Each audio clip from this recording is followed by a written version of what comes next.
Alright guys, look, in this video, it's gonna be a nice little short, sweet video, but I'm about to introduce y'all to PIMA. That's what I named this truck, is PIMA. Pain in my ass. And I'll show you guys why. But yeah guys, without further ado, let's get to this damn video real quick. Get PIMA introduced to the channel.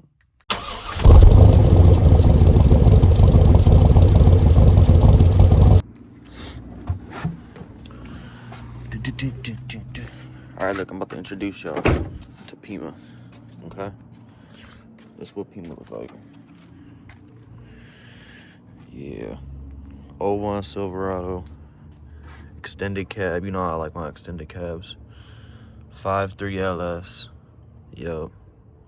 Don't mind this. I did that shit. Don't worry about that. Yo, 5.3 LS. Got the 4L60. Round eye. This beautiful orange color. I didn't even know they had this color on these Silverados, but it's growing on me, guys. It's growing on me. Got 4-wheel drive. Yup, 4-wheel drive. Yeah, came with a topper. That's always a plus. Yup, I got the dash a little tore apart right now, or the under dash. So don't worry about that. Don't worry about that. I got this rare feature that they offered. It was the carpet delete, carpet and hush mat delete. I don't know, man.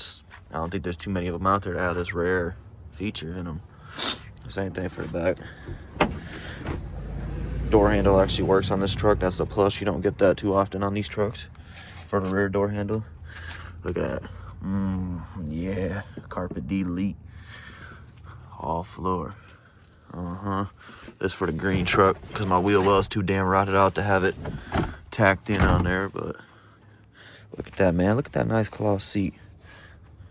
I fucking love these cloth seats, man. Got this whole, I actually wanted to swap this in my green truck, get one for my green truck, but that's another video for another day. Just look how beautiful this thing is, man. I don't know what it is about these old Silverados, but they call my name every time. That's my big issue right there, but we'll get to that here in a minute. Finish this walk around. So when I got it, it had a broken door handle. I fixed that. See, real nice.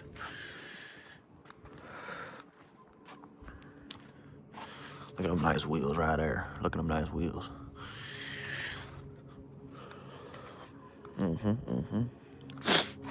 Tailgate's seen better days, but it'll be fine.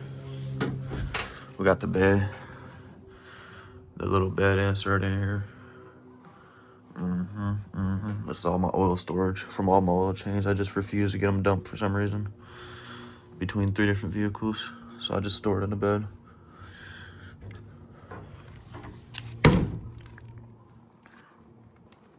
Don't look at my license plate now. I see y'all looking.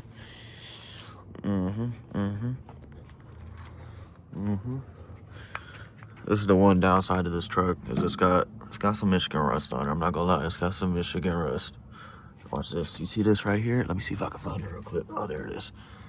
Yeah, look at that. Ooh, that's an add-on bonus feature right there.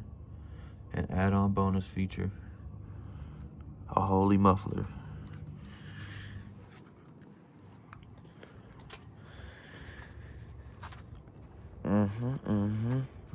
Check this feature out. Check this feature out. Wobbly mirrors. Limited edition right there. But yeah, guys, other than, you know, the few limited edition perks it came with, this truck is actually pretty nice. It needs some work, though. Like everything I own. Needs some work. Let's see. Might have to get a cowl hood for this one. That 2500 cowl hood. I don't know how I feel about that flat hood.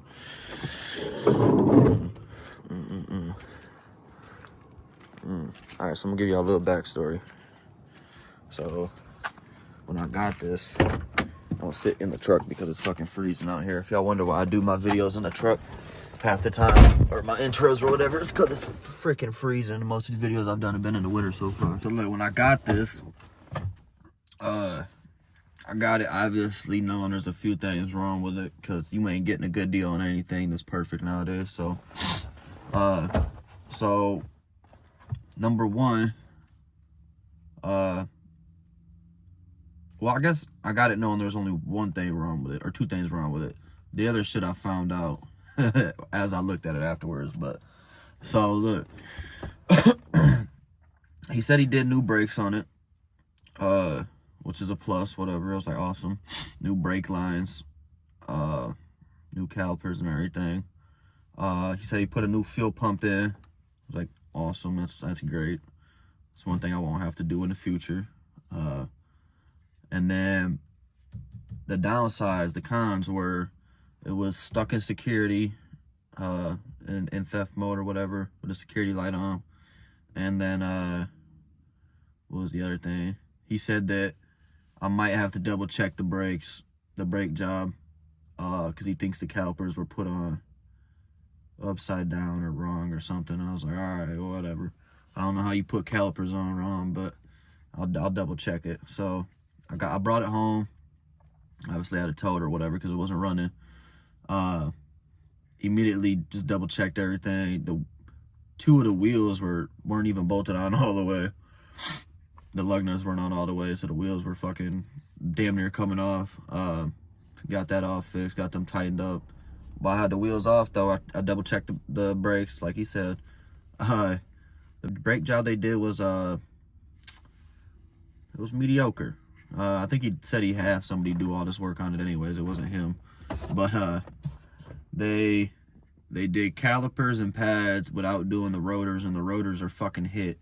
They did lines, brake lines, and the brake lines are just ran all over the fucking place instead of being tucked in properly and everything. Which, whatever. I mean, some people just do shit to get the truck running. I prefer doing it right the first time, or trying to anyways, to prevent shit being in the way in the future, or being in a position where it would fuck it up more in the future and I'd have to do it again.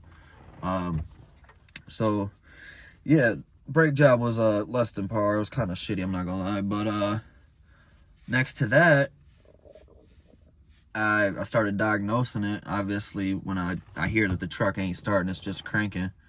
I'm gonna make sure it has feeling spark. The coils are getting they're getting signal from the computer. All of them are getting signal to send spark to the plugs, so we were good on that.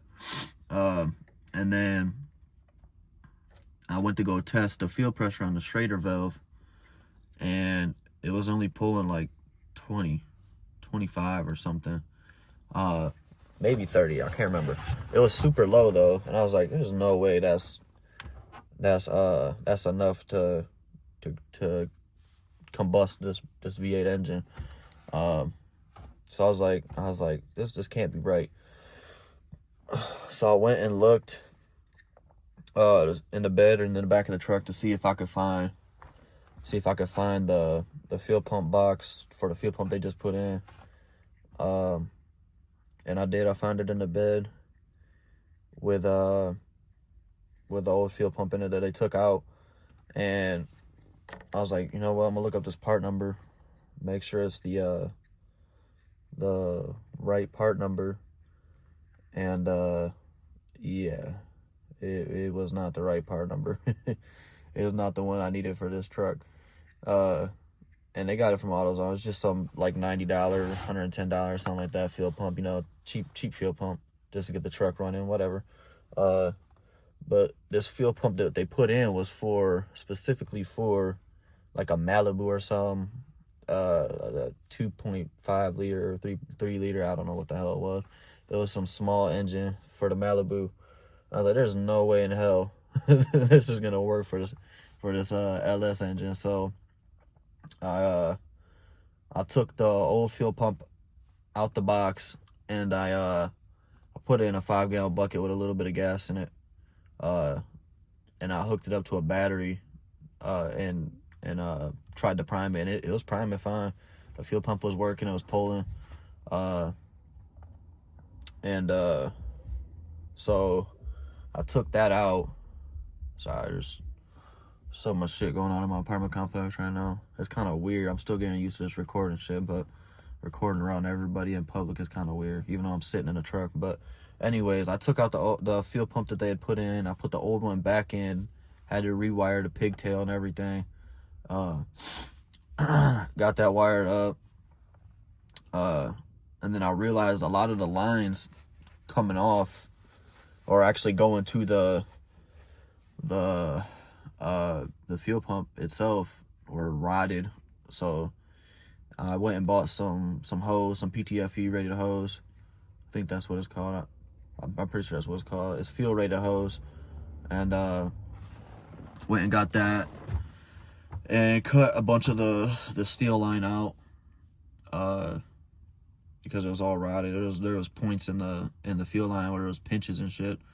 And I don't know, I didn't check and see if it was on the feed or the return, but either way, it's not good either way. So I cut a bunch of the old steel line out, I think all the way up into, it was probably like halfway. I cut it out and replaced it with hose.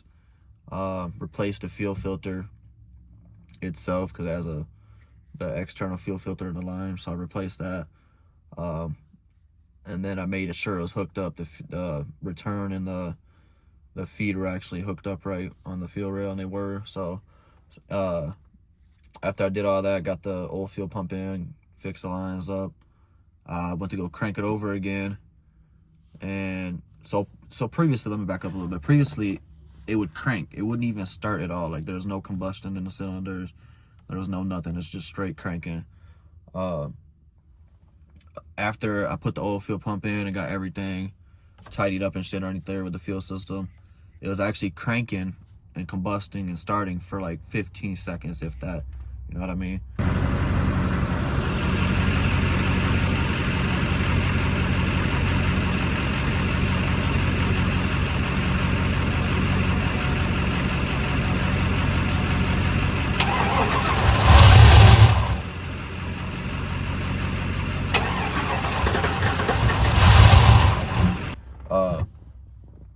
So that's progress. I was like, all right, we're in the right direction.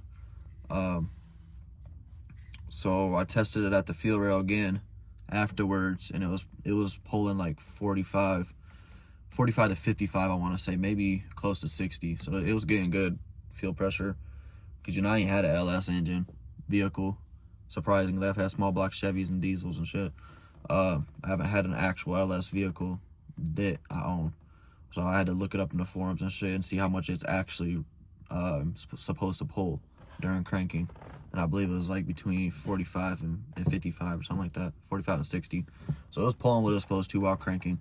So I got that fixed. I checked a bunch of the body control module relays and shit. Checked all that, replaced those. Because I seen in the forums that the body control module is all tied into that.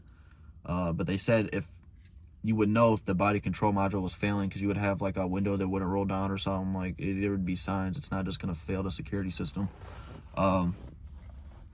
So I checked that stuff. It seemed to be okay. But for some reason, I could not get the security light to go away. So I looked up some stuff on YouTube. You know, YouTube mechanic shit. A whole lot of YouTube mechanic shit. But I looked up some videos, and it pointed me in the direction of a VATS relearn process that you do with these. I guess it's notorious for these older Silverados, for them to spontaneously go into security mode or whatever after driving, especially if you got some faulty wiring and shit, or a bad ignition cylinder. So I looked up some stuff, and I found the relearn process. And I also replaced the ignition cylinder. I just did that. As you can see, look, I got a brand new, nice new ignition cylinder in there. Old one's in here. And I honestly, oh, maybe it's not in there. It's right here. Apparently I can't see that, but I mean, it's probably seen better days. I'm sure it's getting good contact.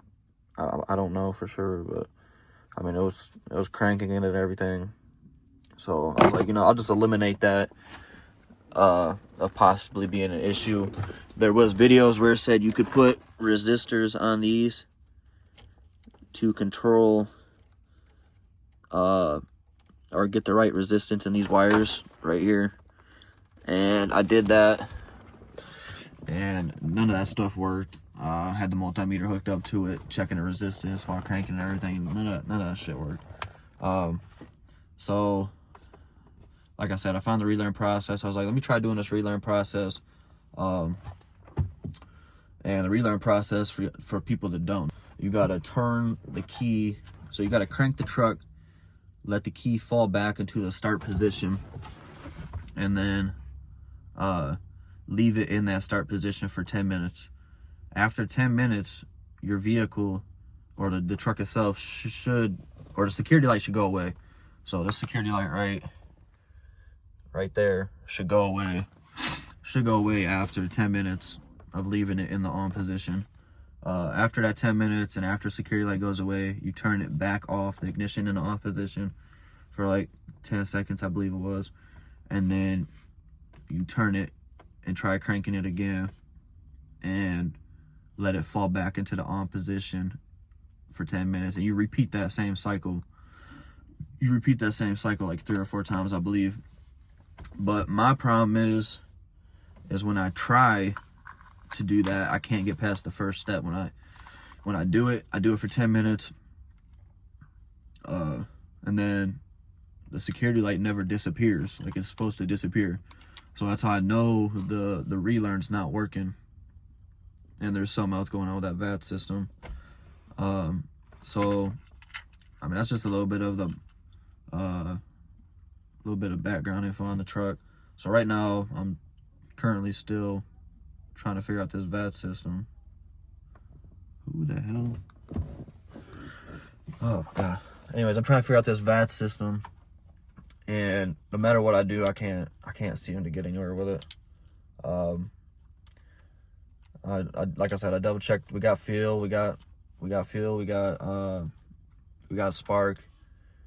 He said when he had it, he tried replacing the crank sensor to make sure that it's actually reading the reluctor wheel on the back of the crank and giving it the right firing, or telling it when to fire. And so he said that didn't change nothing, so he returned it and put the old one back in. So I know it's not that.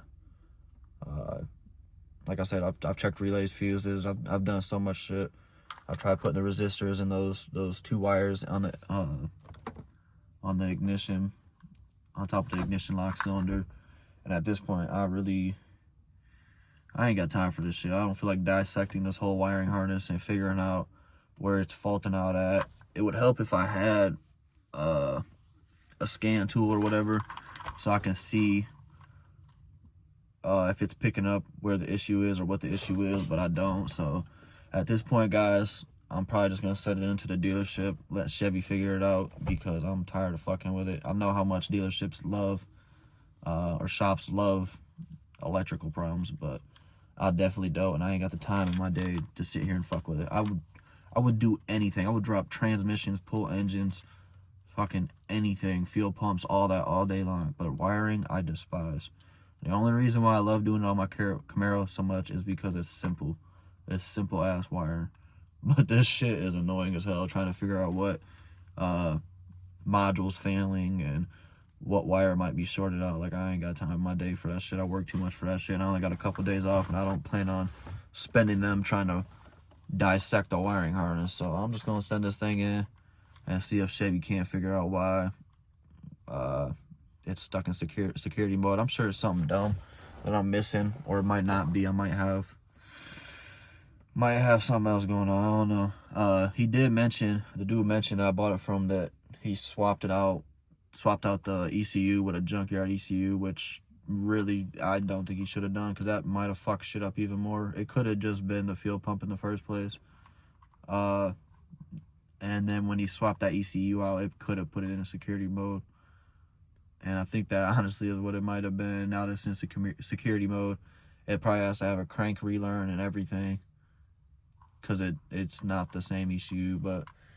Or he gave me the junkyard ECU that was in it. That's what he had hooked up at the time, and the old ECU. I'll put the old one back in. But I looked it up and it says when you swap those out, generally you usually have to get a scan tool and do a crank relearn, VATS relearn, all that shit. So it could be that. It might be that, actually. I don't know. There's just so many possibilities, and I don't have enough time to dissect the harness. So yeah, I just want to give you guys a little background info on the truck. I did get new straps, fuel tank straps. That's gonna be a fun little video because I've already got underneath there, and on the one side it's broke off into the housing, or not into the housing, into the bracket that this screws into. This screws into right here, because obviously you got your latches on one side and then it screws in on this side. And what this bolts into, that little bracket, it's broke off on, so I'm gonna have to cut the damn bolt off, which there's no room to cut it off, so I'm gonna have to drop the whole tank again, which I should have done in the first place, but I was being lazy and I was just trying to see if I can get it started. So I'm gonna have to drop the whole tank again, which is also fun because it's got a plastic tank. I hate plastic tanks, they're so fucking fragile. If I had a steel tank, it'd make me feel a lot better. I just throw a jack underneath there and drop it, but you actually gotta be careful with those plastic tanks. See, I gotta cut that off, that bracket, get some new, actually I got some new hardware for it. I just gotta get that fixed. Then I gotta bleed these brakes. So basically what I'm saying, guys, is after this long ass rant is I'm gonna have some videos coming. I'm gonna see if I can't order some new fuel lines, some new stainless steel fuel lines, and probably some new brake lines, because the way they did these brake lines is gonna fuck with my OCD and it's gonna drive me insane. So I'll probably just redo all that shit that they did, or see if I can't bend them out to bend them a little better underneath there, tuck them in a little better. But they ran them around the frame, in the frame, over the frame. I mean, they really screwed it up. But yeah, guys, that's gonna be it for this video, man. I just want to introduce the truck, give y'all a little backstory to the truck. Content's slow right now. It's kind of hard doing content in Michigan in the winter, especially if you ain't got no side by sides or nothing, no toys. I got the Duramax, obviously. You know, I got the Dirty Max with them off-road tires on it. I could probably go slide that around when we get some snow again, but I really don't want to blow that damn thing up. So I don't know, guys. Yeah, man, I'm trying to get some content out to y'all. I've been a little lazy lately, sorry for that, but yeah, guys, go ahead, like, subscribe, hit that bell so you know when videos get uploaded, and then go ahead and check out the Instagram, man. When I'm not posting on YouTube, I post a lot of shorts and shit on Instagram. I was doing TikTok, but I don't know what the future of TikTok looks like. I don't want to post a bunch of shit on there and then I lose everything. So I've been kind of sticking to Instagram. If you got Facebook, it's easy because Instagram and Facebook are paired up. So I also got the Facebook page, CRP Productions. CRP is capital. And then the rest of Productions is lowercase. So yeah, man, just go check out the other channels and stuff. Give those a follow or whatever, like if y'all want to. But yeah, guys, that's gonna be it for this video, man. Stay safe.